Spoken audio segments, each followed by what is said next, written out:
busy lunch hour on a Friday afternoon. So there they are at the intersection of Don Mills Road South. They're just on the southbound ramp now, leading onto the Don Valley Parkway.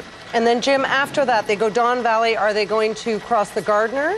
Basically what will happen is they'll take Don Valley South. They'll get off at the Don Roadway, Chris, take it down to Commissioners Road, and then go eastbound down to Leslie Street to the Spit, and then they can take the convoy all the way out. It's like a mile or two from mainland right out to the end of the Leslie Street Spit. It's quite a place out there, actually. We've been out there doing stories from time to time, and it's amazing how far that spit seems to go. And so they'll go way out there, out of any harm's way, and have a look at exactly what they've got.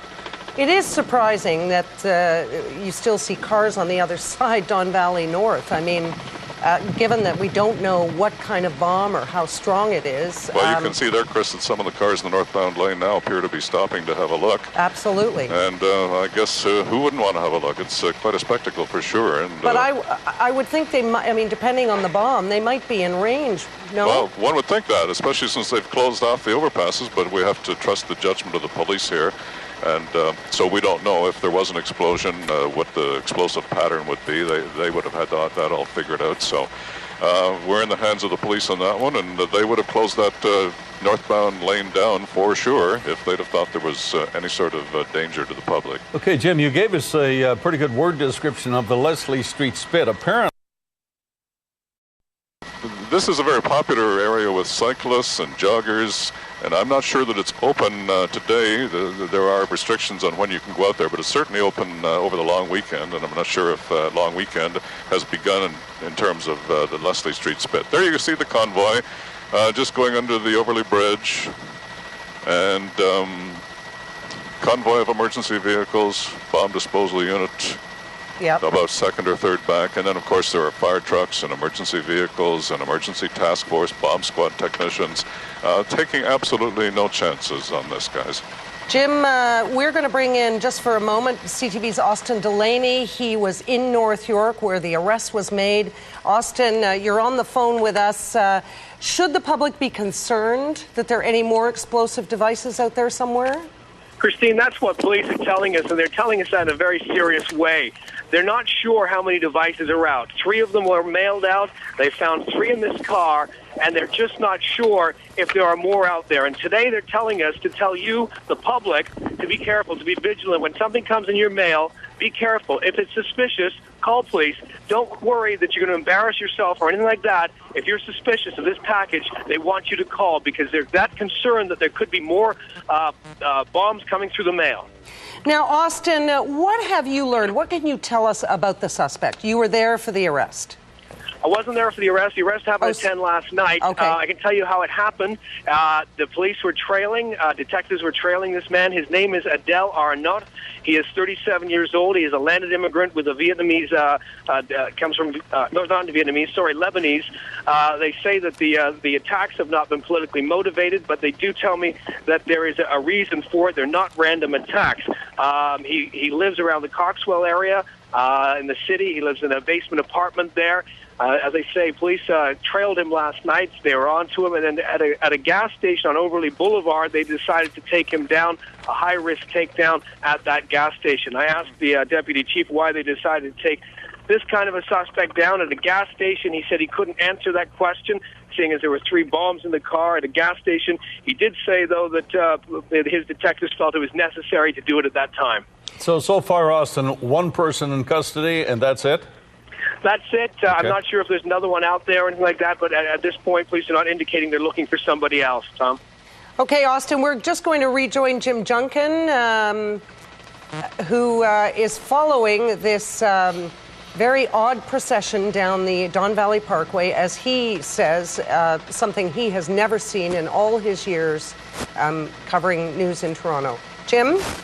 All right, Chris, we've actually just had to break away a little bit eastbound here because there's an airspace closure as a result of the air show that's coming up. So we've had to come a little bit east, but it actually gives us an opportunity to show you the Leslie Street Spit. It's that piece of land that juts off right in the middle of your screen there, and they'll eventually wind up taking this disposal unit away out there, just where Tom is zooming in now to show you. So it's several kilometers out there. It's longer. It takes longer to get out there. Even driving out there, it takes several minutes. So it's a big place out there. It's pretty much desolated in terms of people being around. Police would have full control over who's out there and who's not out there.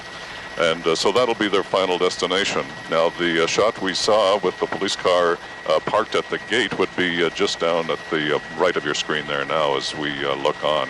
But as we said, we've had to move eastbound here because of an airspace closure having to do with the CNE. So we're not able. And that's, I suppose, when the police will decide whether or not they will try to detonate them or hit them with a water cannon shot to be able to defuse them and diffuse this potentially dangerous situation. You are watching breaking news here on Global of this explosive device, these explosive devices, rather, being transported southbound on the Don Valley. We're now looking at also the Don Valley. Is that the Don Valley further north that has also closed? You can see the southbound lanes over on your right-hand side, which which are completely closed down. Sandy Lupo joins us again on the phone from the Center for Security and Training Management, and give us a sense of what is happening now and what we're expecting to happen next. Well, they'll be transporting that device. They'll try to. They're going to try to, to maintain the safety for the public. And I just have a little word of advice for the public. Let the police do their jobs. I know they're going to want to be curious and see what's going on. But let them do their jobs. Stay well away. 3 packages could mean a lot of explosive material. And just a word of warning for the Global chopper there is not to fly over that that barrel. That device, if it goes off, is going to be directed straight up. They'll be transporting that down to the spit. They'll get down there, find a safe area on that spit. They'll make sure that it's all cleared.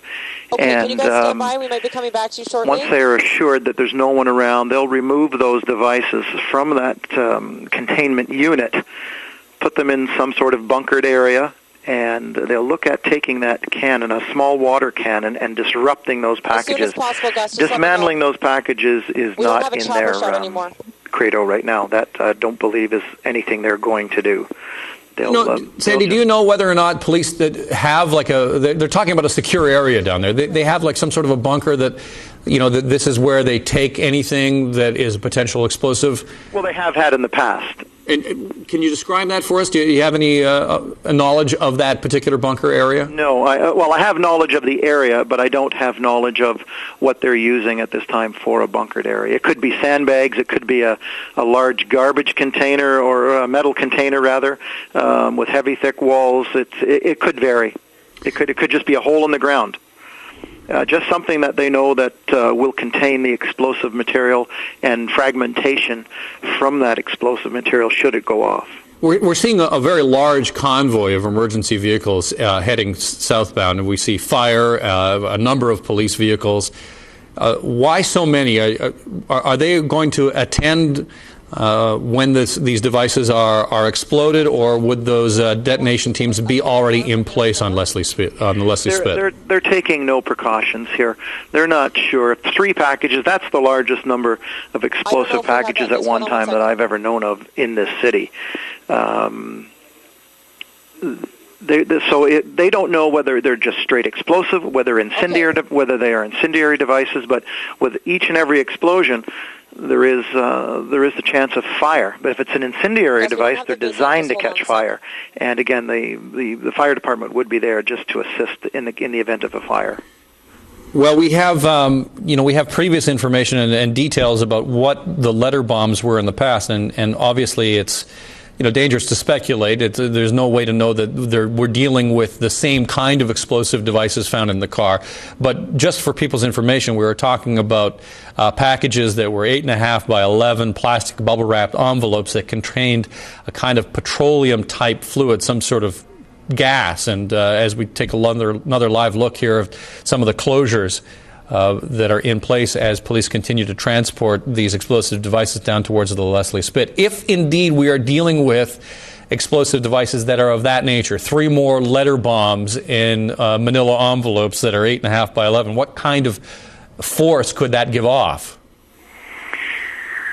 Anytime you take a flammable substance, a substance that can burn, or a substance that has a high rate of burn. Anytime you contain a substance like that, you create pressure. You put it in the open, you ignite it, it burns. Okay, Gus, we you got put it. it inside a Thank you. container, like for instance a firecracker. They take black powder and they wrap it quite tightly inside a paper wrap. That pressure has to escape. The more you contain it, the more pressure you can create against the material, the larger the explosion. With a petroleum-based product, yes, you can get an explosion. I think the main worry here is probably going to be the collateral damage of fire. I see. All right. That is Sandy Lupo from the Center for Security and Training Management on the phone with us, giving us some insight in terms of what will happen in the next couple of minutes. We're back live at the scene where the suspect vehicle is. This is where the arrest took place at 9:30 last night, and as you can see, the police tow truck has moved in. It looks like they have completed their inspection on scene, at least, and they will tow that vehicle away. We don't know when the large perimeter up in this area will come down. A number of businesses, I'm certain, very anxious to get the day's business underway. They continue to be shut down and have been all morning long after the discovery of these explosive devices early this morning. Again, 9:30 last night is when the arrest took place. 37-year-old Adele Arnault arrested, who he is expected to make a court appearance later on today. Let's go back live now to the Global One News Chopper, if we can. We don't know how much longer we're going to have this shot, and the reason for that is that there is a no-fly zone in and around the CNE because of the air show, which gets underway tomorrow and runs through Holiday Monday, and that is going to limit our ability to bring you live pictures of when the explosive containment container makes its way down to the Leslie Spit, and there's as we've been hearing from Sandy, when they detonate these devices. This is a live. Let's go back now, Loren McNabb, who is at the Leslie Spit, and what can you tell us about the closures there, Loren? Well, we are still standing by. We can now see our chopper hovering over the area where the convoy is sort of slowed down at this point. They're trying to find a route in here that they can take to access the Leslie Spit area. But again, it is closed off at least 500 meters in either direction. That is both west of Leslie Street and south of Leslie Street. They're heading to Tommy Thompson Park, which is essentially a pretty treed area, which is known for biking and running for people. And the police have this area all cordoned off as they too wait for this convoy of police vehicles and fire crews to come in. Not clear if they're going to try to detonate or disarm these devices closer to the water or perhaps more in this treat area, but again, we are being kept quite a ways back along with anyone who is coming in and out of here. You have to remember that you've got the harbor access here, you've got the generating plant, the water facility, so there's a lot of people who use this road who are trying to get in and out at this time of day, and they've all been kept back. All right, Loren, did you mention earlier that police had actually allowed us to leave the news camera on a tripod closer to the scene and then actually moved everyone back from it? That's correct. Right now, at this point, we have our cameras set up just at the entrance to the park where the vehicles are supposed to be coming in. So those vehicles will be arriving, we believe, within the next 15 minutes, and we just have our camera standing by at the very least for the shot of the vehicles entering the park. It's not clear if they're going to then let us back in and perhaps move closer to where they plan to disarm or detonate, but right now our cameras are rolling without their camera operators, just on standby in hopes of capturing some sort of moment here. Hopefully there's a lot of battery and tape in those cameras, because it seems like a slow-moving convoy heading southbound. Yes, we just rushed back to switch the tape now, actually, so we're feeling the same thing. It's moving slower than expected, yes. All right, well, that gives you a sense, again, of how seriously police are taking that, moving news crews, the people back, but allowing the cameras a little closer. They continue to put a large perimeter in and around not only where they discovered this vehicle, where this arrest was made last night around 9:30, but also a considerable perimeter in and around the explosive devices as they head southbound. These are pictures from last night of the police robot removing some things from the suspect vehicle. Also, some pictures of previous letter bombs, one exploding, causing minor injuries to one man. The other two were detonated by police, not causing any injury at all. Gus Kim is at the scene where the arrest took place, and Gus, the perimeter continues to remain up, and you're expecting it to be up for several hours still. It's difficult to say right now. We've got some movement behind us, Alan. Right, as you mentioned, the yellow tape is still up. We can still see the perimeter is in place. However, let's direct you to the car. Right now, it's in the process of being lifted up onto the tow truck hoist. It moved in position, I'd say, about 5 minutes ago. We caught that live. They had to, after they moved into position, they still did a vigorous check underneath the vehicle, checking the wheels, checking underneath, checking the trunk one more time. They've just lifted up into position, as you can see right now as we speak. It'll be towed out of here, and we understand as soon as it is towed out of here, after one more visual inspection, which could last up to an hour, this area will be opened up back to traffic, Alan. All right, thank you, Gus. Take you live up above again, and here you see the convoy of police vehicles heading southbound towards the Leslie Spit. These are 3 explosive devices found in that vehicle that you just saw. One person in custody, a 37-year-old man, arrested in connection with the mailing of these 3 letter bombs. We are going to continue to monitor this situation as the vehicles moving very slowly now and actually look like they're almost coming to a stop as they head southbound towards the Leslie Spit. Stay with us. Global News continues to bring you breaking news coverage. We're back in a moment.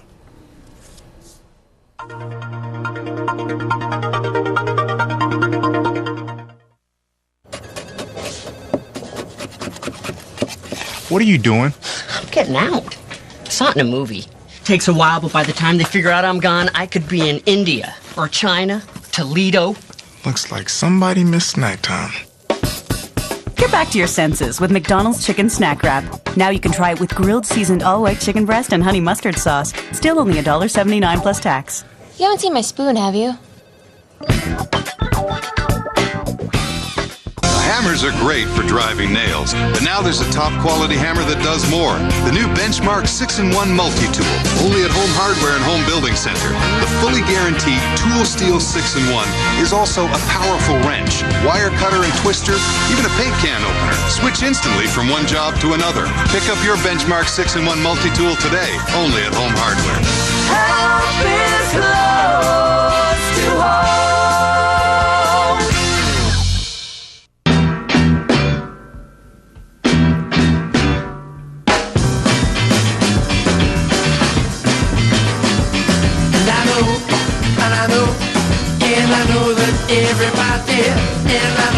Everybody be happy, as happy as you and me. 'Cause I know. Come on, baby, let me tell ya all the things I wanna say. Come on, baby.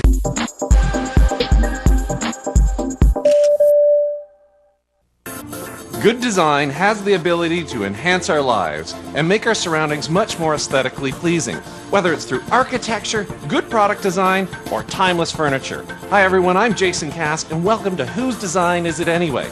And this week, my main objective is to win over a young design aficionado with my cutting-edge designs. With a background in fine arts and design, David's got an arsenal of skills to bring to the challenge of redesigning his very first condo. And his style is definitely a mix of modern and contemporary with a bit... You guys and your family? I don't know, I mean, it's hard to say. I have so many fond memories down here, riding the Flyer in the old days and things like that. I always remember when I was a kid, I used to be friends with the son of the general manager back then, and he always used to come over, you know, we had a bunch of crane games, so we'd have a pile of quarters, and we'd grab a handful and go down and play that game, Jones, I Got It, you know, where it's like toss in ball one, and I used to love that. We used to do it almost every day, and it was just, for me, that's sort of like what the X was all about. Well, you know, the games are a big part of it, and I know one of the games that you operate is the classic... Digs up the dirt at Heatherette, then gets a bit dirty himself. Philip and Prince Charles attended the service. Other invited guests included Canada's Bryan Adams and Diana's close friend Elton John. He didn't reprise his now famous rendition of Candle in the Wind that he reworded for Diana's funeral. British Prime Minister Gordon Brown was joined by former Prime Minister